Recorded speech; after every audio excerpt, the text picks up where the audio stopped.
प्रधानमंत्री नरेंद्र मोदी आज केरल में मौजूद थे और इस दौरान आपको बता दें कि दक्षिण भारत को कोई बड़ी सौगात जो है वो पीएम ने दी है। पीएम मोदी आपको बता दें कि आज एक नया पोर्ट विज़िंजबम डिपा वाटर पोर्ट जो है डीप वाटर ये पोर्ट है, उसका उद्घाटन आज पीएम ने किया। इस अवसर पर प्रधानमंत्री नरेंद्र मोदी ने केरल की विकास की बात भी की, केरल में प्रकृति सौंदर्य की बात उन्होंने की, केरल में अपार संभावनाएं हैं ये भी बात पीएम ने कही। लेकिन इसके साथ उन्होंने कहा कि केरल में अपार संभावनाओं का समुद्र है। गुलामी से पहले देश ने हजारों साल तक समृद्धि देखी, लेकिन अब देश का पैसा देश के काम आएगा, ये बात भी पीएम ने की। 10 साल में हजारों करोड़ रुपए का निवेश आया है, देश बड़े लक्ष्य को लेकर आगे चल रहा है। प्रधानमंत्री नरेंद्र मोदी आज बता दें कि केरल में मौजूद थे। इस दौरान उन्होंने बड़ी सौगात जो है वो केरल वासियों को दी। ना केवल केरल, अगर हम बात करें कि जो एक्सपोर्ट है, जो शिप हम देखते हैं उसको लेकर भी कहा जा रहा है कि ये बड़ा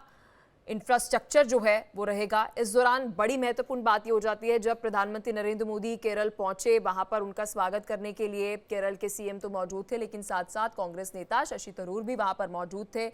उन्होंने भी पीएम का स्वागत किया। आज देखिए बड़ी सौगात जो है वो प्रधानमंत्री नरेंद्र मोदी ने दी है। इस कार्यक्रम के अंदर प्रधानमंत्री नरेंद्र मोदी संबोधन भी करते हुए नजर आए। सी पोर्ट को 8,800 करोड़ रुपीस की लागत से तैयार किया गया है। अभी इस ट्रांसशिपमेंट हब की जो क्षमता है वो भी आने वाले समय में बढ़कर के 3 गुनी हो जाएगी। यहां दुनिया के बड़े मालवाहक जहाज आसानी से आ सकेंगे। अभी तक भारत का 75% ट्रांसशिपमेंट भारत के बाहर के पोर्ट पर होता था। इससे देश को बहुत बड़ा रेवेन्यू लॉस होता आया है। ये परिस्थिति अब बदलने जा रही है। अब देश का पैसा देश के काम आएगा। भारत सरकार ने राज्य सरकार के सहयोग से सागरमाला परियोजना के तहत पोर्ट इंफ्रास्ट्रक्चर को अपग्रेड किया है, पोर्ट कनेक्टिविटी को भी बढ़ाया है। पीएम गति शक्ति के तहत वाटरवेज, रेलवेज, हाईवेज और एयरवेज की इंटर कनेक्टिविटी को तेज गति से बेहतर बनाया जा रहा है। ईज ऑफ डूइंग बिजनेस के लिए जो रिफॉर्म्स किए गए हैं उससे पोर्ट्स और अन्य इंफ्रास्ट्रक्चर सेक्टर में भी इन्वेस्टमेंट बढ़ा है। प्रधानमंत्री नरेंद्र मोदी को आप सुन रहे थे और इसी खबर पर और अधिक जानकारी के साथ मेरे सहयोगी विवेक शांडिलिया हमारे साथ जुड़ चुके हैं। विवेक, देखिए प्रधानमंत्री नरेंद्र मोदी का संबोधन हम सुन रहे थे और इस दौरान उन्होंने स्पष्ट तौर पर यह बात कही कि 75% जो ट्रांसशिपमेंट होती थी पहले हम दूसरे पोर्ट्स पर निर्भर रहते थे, अब वो यहाँ पर मल्टीपर्पज जो ये पोर्ट आज प्रधानमंत्री नरेंद्र मोदी ने इसका जो उद्घाटन किया है अब यहाँ पर हो पाएगा। बिल्कुल, ये देखिए रणनीतिक तौर पर ये पोर्ट और एक तरह से निवेश के लिहाज से और भारत की तरक्की के लिहाज से बहुत इंपॉर्टेंट है, क्योंकि करीब 8,900 करोड़ की लागत से इसे बनाया गया है। और ये जो पोर्ट है इसे Adani ports and special economic zone limited APSEZ द्वारा विकसित किया गया है। बंदरगाह भारत की समुद्री परियोजनाओं को काफी आगे लेकर जाएगा। और आपको बता दें कि 18 मीटर का नेचुरल डीप ड्राफ्ट है यहाँ पर, जो कि बहुत सारे पोर्ट्स में नहीं देखने को मिलता है। और एक खासियत की बात करें, ये बंदरगाह जो है international east west shipping root से केवल 10 समुद्री मील की दूरी पर है, जिससे भारत जो पहले कोलंबो पर निर्भर था, इसके अलावा सिंगापुर पर निर्भर था पोर्ट शिपमेंट के लिए, दुबई पर निर्भर था, विदेशी ट्रांसशिपमेंट हब पर जो हम विदेशों पर निर्भर थे, वो निर्भरता काफी हद तक खत्म हो जाएगी।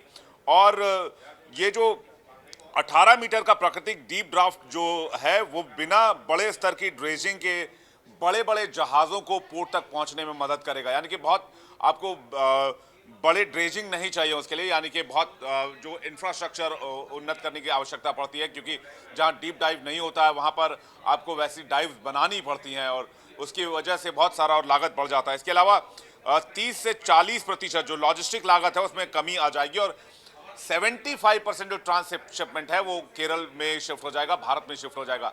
ये एक तरह से मील का पत्थर है पलक, और इससे न सिर्फ विदेशी निवेश को भारत में आने में फायदा मिलेगा, बल्कि भारत को मैन्युफैक्चरिंग हब बनाने में भी एक बड़ी कामयाबी, जिस तरह से आत्मनिर्भर भारत का कॉन्सेप्ट प्रधानमंत्री ने दिया, इसके बाद भारत में जो चीजें हैं वो मैन्युफैक्चर हुई। लेकिन विवेक, यहाँ पर विकास के लिहाज से ये दौरा तो बड़ा महत्वपूर्ण माना जा रहा है, लेकिन राजनीति के लिहाज से भी बहुत महत्वपूर्ण माना जा रहा है। पहली जो तस्वीर सामने आई शशि थरूर की, रिसीव करने के लिए पीएम को पहुंचे, कार्यक्रम की तस्वीरें दिखा रहे हैं, वहां पर भी शशि थरूर नजर आए।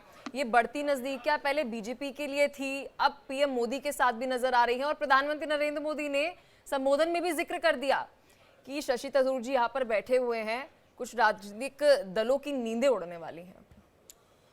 बिल्कुल, शशि थरूर की आप हाल के रिएक्शंस देखेंगे, हाल की उनकी प्रतिक्रिया देखेंगे, भारत की कूटनीतिक जो फैसले रहे उनको देखेंगे पिछले 1-2 साल, लगभग एक साल से ज्यादा का वक्त आप ले लीजिए।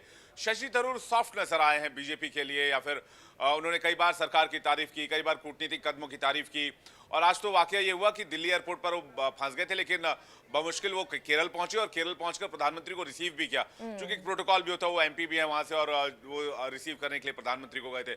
लेकिन आपने पॉलिटिकल एस्पेक्ट की बात की, देखिए केरल एक ऐसा स्टेट है बीजेपी के लिए जो दक्षिण का लास्ट स्टेट है, लेकिन वहां पर बीजेपी के लिए चैलेंजेस बहुत हैं। बीजेपी पूरे साउथ में वैसे एक तरह से बहुत चुनौतियों का सामना करती है, सिर्फ अगर आप कर्नाटक को छोड़ दें, लेकिन केरल तक पहुंचना बीजेपी के लिए एक ख्वाब जैसा तो है ही, एक ड्रीम जैसा तो है ही।